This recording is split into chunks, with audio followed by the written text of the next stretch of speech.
I don't know if anybody's going to see this, but I have to write it out of me. I don't even try to warn you all because I don't really know what would the danger be. Hell, I'm not even sure if this is even real, but at the moment I'm sitting on a train which have probably been canceled.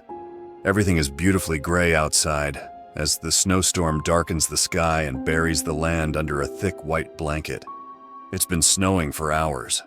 The large flakes dance outside the window, then fly away to the distance as new ones are rolling in. I knew that this is going to be a long ride, but if your girlfriend wants to spend the Christmas together, since you haven't seen each other in months, then you are going to spend that time together no matter what it takes. At least that's what I thought. I mean, spending Christmas in a small village up in the mountains, away from every problem, with only the one who really matters, sounds like a good idea. Even if it takes a 10-hour train ride to get there. The problem is that this will probably be a lot longer. At first, everything seemed right.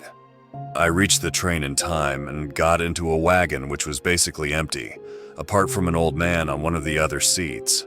The snow was only starting to fall then, which I was really happy about, because getting a white Christmas is not something you have a realistic chance for in the city. The train started, and as the lights of the city faded away, snow stared to fall more eagerly. I watched the beautiful landscape turning white outside while I listened to some music. The old man got off in some small nameless village and I was suddenly all alone in my wagon. I didn't know if there was anyone in the others, but now I doubt it. At one point my playlist stopped and I was too sleepy to start a new one. I just listened to the howling wind outside and the noises of the train as it stopped in another unknown village. I don't even know how is there a railway going to these small villages which probably have like 50 people living there, but they were a far better view than the city. The train stops with screeching wheels and I can hear that silly little arriving train tune playing at the station. Nobody is there. Of course. So we are on the move again. Pam, pam, pam. The train is gaining speed. I don't remember when I fell asleep, but I was awakened by the sound of a closing window, and that smell and cold, which you feel when someone arrives at home on a snowy winter afternoon. There was someone sitting on the seat right in front of me. He was wearing one of those really elegant-looking, long black winter jackets, and a strange, long cloak, black as well, for some unknown reason. I don't know when he got up and why the hell did he have to sit right in front of me, but some people are just like that. They like company even if the company doesn't like them. Sorry, the window opened. His voice was weirdly high-pitched and he had a strange accent, but to be honest, I didn't really care. He probably opened that fucking window just so he could have a talking partner. No problem, thanks for closing it. You're welcome. He remained silent for some minutes and I was starting to hope that he will shut up and I can go back to sleep. Maybe the window really opened and he really was just kind. But no, of course he had to start talking again. It's beautiful, isn't it? Asked the man, looking out of the window. The reducing light flared on his teeth, and for a moment I felt like I was seeing something odd. The light usually doesn't flare on teeth. But I was still half asleep, so I probably just imagined that. Yes, it really is. And where are you going all alone on Christmas Day? I didn't understand what he was talking about. It had to be the day before Christmas. I had to arrive on Christmas morning, and it clearly wasn't morning at all. I'm going to Smallville. Yeah, I'm not going to tell you the name of the village, even though I was dumb enough to tell it to that man. Sorry. Oh, a young man visiting his old parents in the forgotten family nest. How lovely. No, I'm actually going to spend the holidays with my girlfriend. I have no idea why I said that. I usually don't get into small talk with strangers while I'm traveling. So in any other situation, I would have just said yes and smiled. I really have no idea why I said my plan to him. Oh, that's even better. 2 little lovebirds. What a lovely couple you two must be. This started to really annoy me. This idiot acted like a grandma on steroids. I bet she is beautiful. And then he fully described my girlfriend. Yeah, sorry, but you don't get to know this part either. After the sock, I leaned towards the man's face.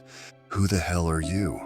Oh, I'm just someone who likes to know what's happening around me and around other sympathetic people like you. Well, this sympathy is rather one-sided. You better give a good explanation or else I'm calling the police.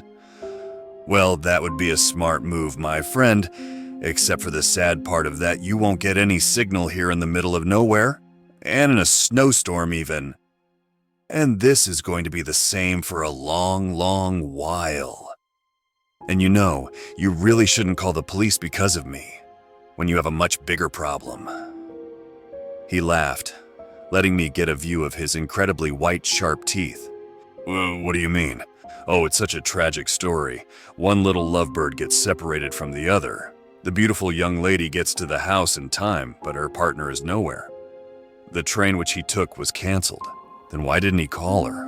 No one knows, and yet she trusts him so much that she doesn't get angry and waits for him in the house, preparing it for his arrival. It's so beautiful, and yet worthless. The knight doesn't arrive on the white horse, but some other are. Well, they are not exactly like him. They are bad people who don't care about the meaning of the holiday. They are people who break into the house and catch the beautiful young girl. They are people who play with her before they get bored. They are people who create a new decoration for the house, with the dominant color being red. They are people who leave after, and the snow covers their steps.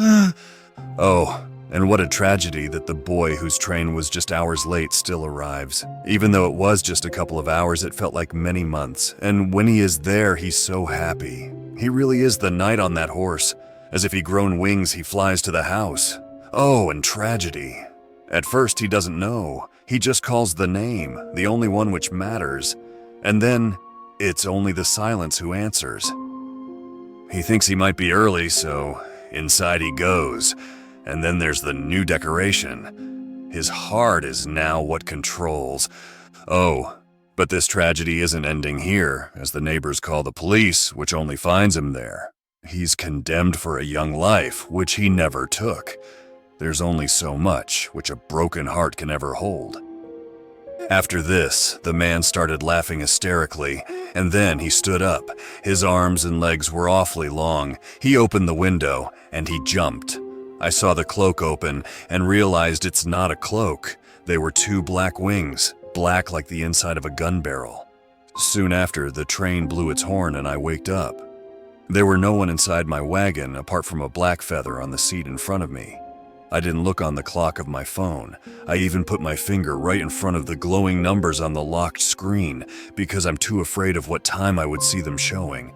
Oh yeah, and the signal's also back, but all lines I tried are deaf. My girlfriend, the police, hell, even my best friend and my parents' numbers aren't able to respond.